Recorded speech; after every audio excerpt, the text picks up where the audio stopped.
Hello and welcome back to my channel. I am Upasana Taneja. आज की video में हमारा टॉपिक है डायगोनलाइजेशन।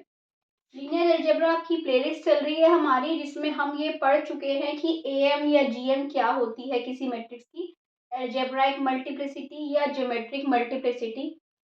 क्यों हमने ये पढ़ा था? क्योंकि इस टॉपिक में उसकी हमें बहुत ज़्यादा नीड है। तो आज की वीडियो बेसिकली हम फोकस करने वाले हैं कि डायगोनलाइजेबल मैट्रिक्स कैसी होती हैं, कैसे हमें पता चलता है, क्या क्या उसकी ट्रिक्स हैं चेक करने की कि कोई मैट्रिक्स डायगोनलाइजेबल है कि नहीं है। सारी वो ट्रिक्स हम लिखेंगे। उसके बाद हम कुछ क्वेश्चंस करेंगे जिससे आपको पता चलेगा कि कैसे वो ट्रिक्स जो हैं वो क्वेश्चंस पे अप्लाई होती हैं। सो अगर अच्छा लगे तो प्लीज़ चैनल को सब्सक्राइब करके जाना, वीडियो को लाइक करके, और वीडियो को लास्ट तक देखना ताकि आपके सारे डाउट्स क्लियर हो जाएं। सो आ जाओ, स्टार्ट करते हैं डायगोनलाइजेशन। सो क्या है ये डायगोनलाइजेशन? या किसी भी मैट्रिक्स, आपके पास कोई भी ए मैट्रिक्स है, ठीक है। सबसे पहले हमें पता होना चाहिए कि सिमिलर मैट्रिसेस क्या होती हैं। दो मैट्रिक्स हैं आपके पास, सपोज करो ए और बी। उन दोनों को हम सिमिलर कब बोलेंगे? जब कोई एक ऐसी नॉन सिंगुलर मैट्रिक्स एग्जिस्ट करती है सच दैट जो ए है वो पी इनवर्स बी पी के इक्वल है, या फिर ये कह लो कि P A is equal to B P के इक्वल है। अगर ये कंडीशन ट्रू हो रही होती है किसी दो मैट्रिक्स पे, तो ऐसी दो मैट्रिक्स को हम बोलते हैं सिमिलर मैट्रिक्स, ठीक है। अब हमारा क्वेश्चन क्या है? हमारा तो क्वेश्चन है, हम डायगोनलाइजेबल पढ़ रहे हैं कि कोई a matrix is said to be diagonalizable कब बोलते हैं? अगर वो सिमिलर है किसी डायगोनल मैट्रिक्स के, है ना, जहाँ पे हमने डायगोनल मैट्रिक्स को डी से नाम दे दिया है, सच दैट कि अगर ए कोई मैट्रिक्स है जिसका ऑर्डर n क्रॉस n है, स्क्वायर मैट्रिक्स होनी चाहिए, ठीक है। तो P inverse A P there एक non singular matrix. Non singular matrix क्या होती है?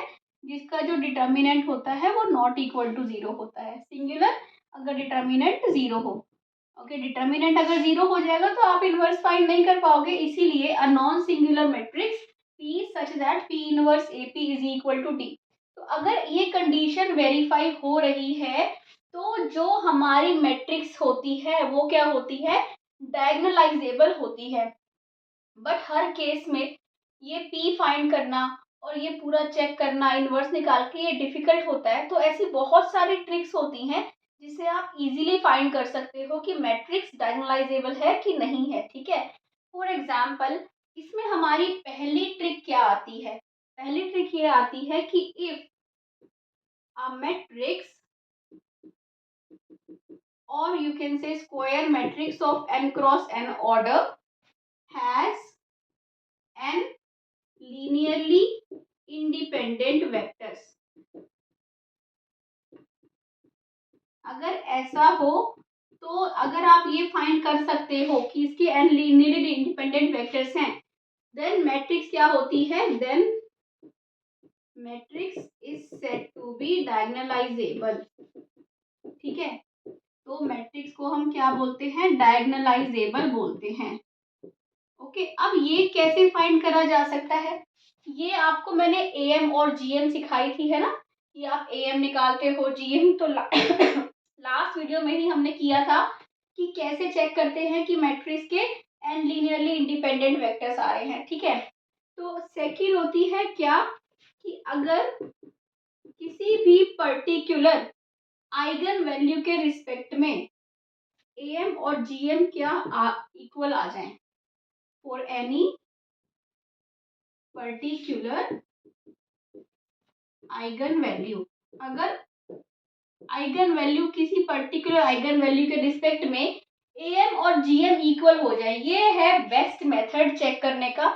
जो हम शॉर्ट ट्रिक्स में, जो हम एमसीक्यूज में भी मोस्टली इसी मेथड से ही चेक करते हैं कि अगर आपको एएम और जीएम, एएम निकालना हमें आता है आइगन वैल्यूज की, है ना, हमने किया था, और जीएम भी आता है। अगर ये दोनों इक्वल हो जाए किसी पर्टिकुलर आइगन वैल्यू के लिए, तो इसका मतलब मैट्रिक्स डायगोनलाइजेबल होती है, ठीक है। मैं बार बार ये नहीं लिखती, इसका मतलब क्या है? मैट्रिक्स इज डायगोनलाइजेबल, ठीक है।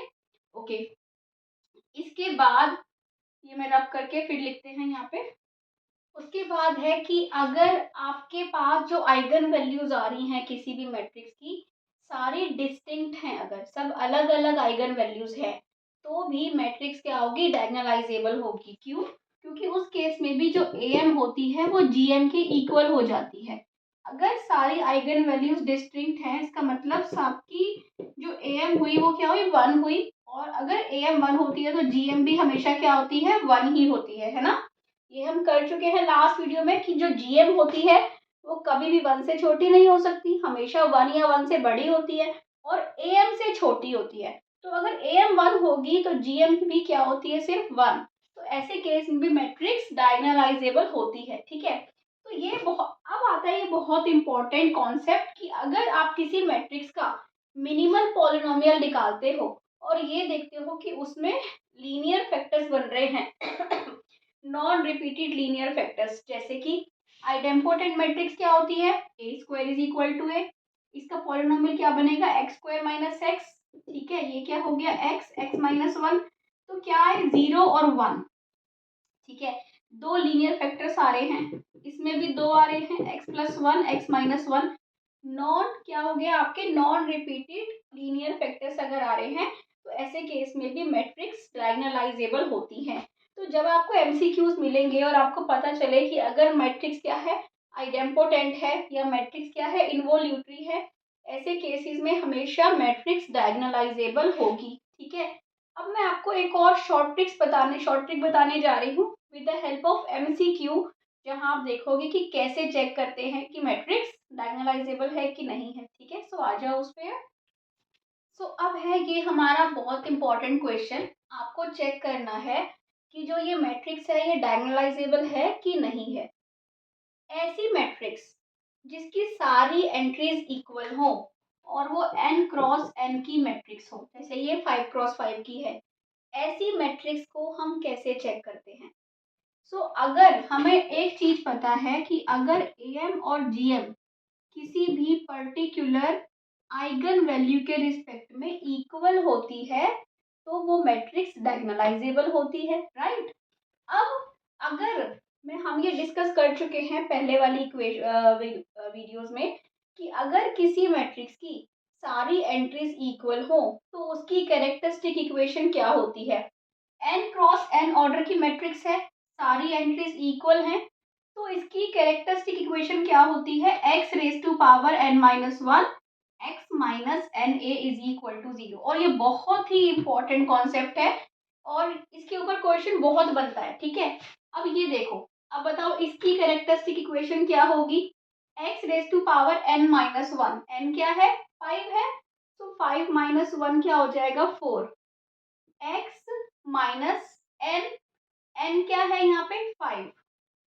ठीक है, और क्या हो जाएगा, a क्या है, 1, so is equal to zero, right. तो आपको, आपके पास एक मिली जीरो, एक मिली 5 आइगन वैल्यू, जीरो अगर अल्फा इक्वल टू जीरो है तो उसकी एम कितनी है, एम इसकी है 4, राइट, ओके। और अल्फा इज इक्वल टू 5 है तो इसकी एम कितनी है, 1। अब हमें एक बात पता है कि अगर एम 1 है तो जीएम भी क्या होगी, 1 होगी। अब इस केस में जब एम 4 है, इस केस में हम जीएम निकाल दें और अगर जीएम भी 4 आ जाए तो इसका मतलब क्या होगा कि हर आइगन वैल्यू के रिस्पेक्ट में एम और जीएम इक्वल आ गई, तो उस केस में मैट्रिक्स डायगोनलाइजेबल हो जाएगी।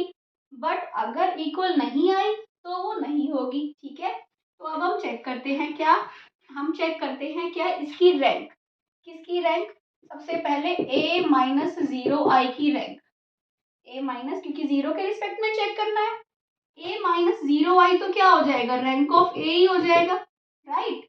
अब बताओ रैंक ऑफ a कितनी है, इस मैट्रिक्स की रैंक, आप देखो सारी रोज इक्वल हैं, आप रो 5 पे ऑपरेशन लगाओ, रो 4 पे, रो 3 पे, रो 2 पे, सब में से रो 1 सब्ट्रैक्ट कर दो, सारी आपको रोज क्या मिल जाएंगी, जीरो। तो इस मैट्रिक्स की जो रैंक है वो हमेशा आपको क्या मिलती है, ऐसी मैट्रिक्स की रैंक ऑलवेज 1 मिलती है। ठीक है, अब अगर इसकी रैंक 1 है तो n क्या है, 5, 5 माइनस वन 4, वो हो गई आपकी जीएम। तो GM कितनी मिल गई, 4 मिल गई हमें। तो इसका मतलब सारी आइगन वैल्यूज के रिस्पेक्ट में AM और GM दोनों क्या है, इक्वल हैं। तो इसका मतलब दिस मैट्रिक्स इज डायगोनलाइजेबल। ये जो मैट्रिक्स है ये डायगोनलाइजेबल है।